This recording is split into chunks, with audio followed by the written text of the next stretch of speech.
मुकर्रम हैं इस्लामाबाद से और उन्होंने आपसे ये पूछा है तो फिर हम क्या करें, जंग लड़े बगैर मर जाएं? सिर्फ जंग ही मसाइल का, दुनिया की कौन सी ऐसी जंग है जिसका इख्तिताम मुज़ाकरात की मेज पे नहीं हुआ? ठीक है, तो होश करनी चाहिए, ये मुल्क अफोर्ड ही नहीं कर सकता। बात तो सच है मगर बात है रुसवाई की वाली बात है। देखें, बात सुने, तरजीहात दुरुस्त करनी चाहिए। इनके दिमाग नसीम हजाजी टाइप लोगों को पढ़ पढ़ के लोगों के दिमाग जो है वो अपनी जगह से हिल गए हैं। देखें, बात सुने, आपकी 50% से ज्यादा आबादी खते गुर्बत पे है। कभी सोचा आपने? मतलब कितनी तकलीफ में बात है कि आपकी आबादी का बेशतर हिस्सा साफ पानी, पीने का साफ पानी, उससे महरूम है।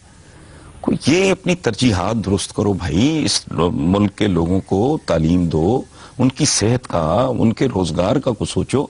ये क्या जाहिलों जैसी बात है कि अमेरिका के साथ क्या औकात क्या है? तुम पानी तो दे नहीं सकते अपने लोगों को। नेपोलियन मिलिट्री जीनियस है, ठीक है, इस पे कोई दो राय नहीं, ठीक।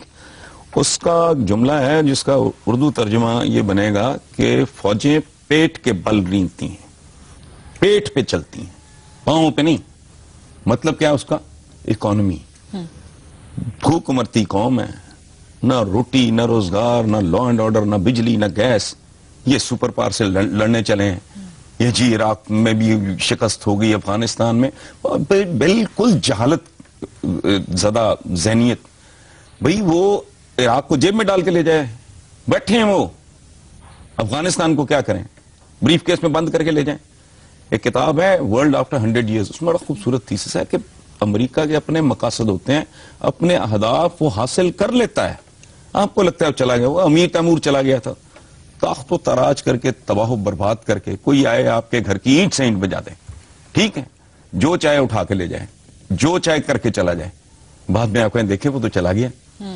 ये जहां अपनी प्रायोरिटीज दुरुस्त करनी चाहिए, अपने लोगों के लिए सोचो, इनको अपनी आइंदा नस्लों की तालीम का बंदोबस्त, को सेहत का बंदोबस्त, को सड़कें, को इंफ्रास्ट्रक्चर, को बिजली, को पानी, को रोटी, कोई परवाह नहीं। अच्छा, लोग आपको कहते हैं कि आप मोरल डाउन कर देते हैं पूरी कौम को। मोरल भले डाउन हो, मुझे नहीं परवाह, मोरल अप हो या डाउन हो, मैं हकीकत सामने रखता हूं। मैं ये पर्सनली समझता हूं कि ख्वाबों में रहने वाले लोग, माजी परस्त लोग, उनको अपने मुस्तकबिल का एहसास होना चाहिए कि अगर हमने आज इन चीजों को मद्देनजर ना रखा तो तबाही मचेगी। हम उम्र के इस हिस्सों में पहुंच गए हैं कि हमारे तो आगे अब पता नहीं क्या है, कितने पल या कितने दिन बाकी। आइंदा नस्लों का सोच के तो मेरे तो रोंगटे खड़े हो जाते हैं। आप 19 करोड़ हो गए हो, आबादी के सोच के बंदा खौफजदा हो जाता है कि यहाँ 20 साल के बाद होगा क्या। लेकिन क्या बात करें हसन साहब, वो लोग कह रहे हैं कि हम तो जिंदा कौम है, हम तो यहाँ नेटो का कब्रिस्तान बना देंगे। अच्छा अंदाजा लगाएं, ये भी कैसी अजीब जहनीत है। कब्रिस्तान, वो कब्रिस्तान तो चाहे दुश्मन का हो, वो कब्रिस्तान ही होता है ना। इस मुल्क को कब्रिस्तान बनाना है। पहले कम सूरत हाल ये अजीब हो गरीब। नेटो का कब्रिस्तान, पूरी दुनिया से लड़ने चले, अपने बंदों को पीने का पानी नहीं दे सकते। यानी कैसी शर्मनाक सोच है ये। पूरी दुनिया, नेटो मीन्स द होल वर्ल्ड, पूरी दुनिया को टेक ऑन करने चले हैं, लेकिन अपने नौजवान बेरोजगार बच्चे को ये रोजगार नहीं दे सकते, सर पे छत नहीं किसी को दे सकते, 2 वक्त की रोटी नहीं दे सकते। और इस तरह की बातें, ये नॉर्मल लोग नहीं है। अच्छा, लेकिन मुसद्दिफ अल्ताफ जैसे लोग भी हमारी कौम है, वो कहते हैं कि मोमिन है तो बेतेग ही लड़ता है सिपाही।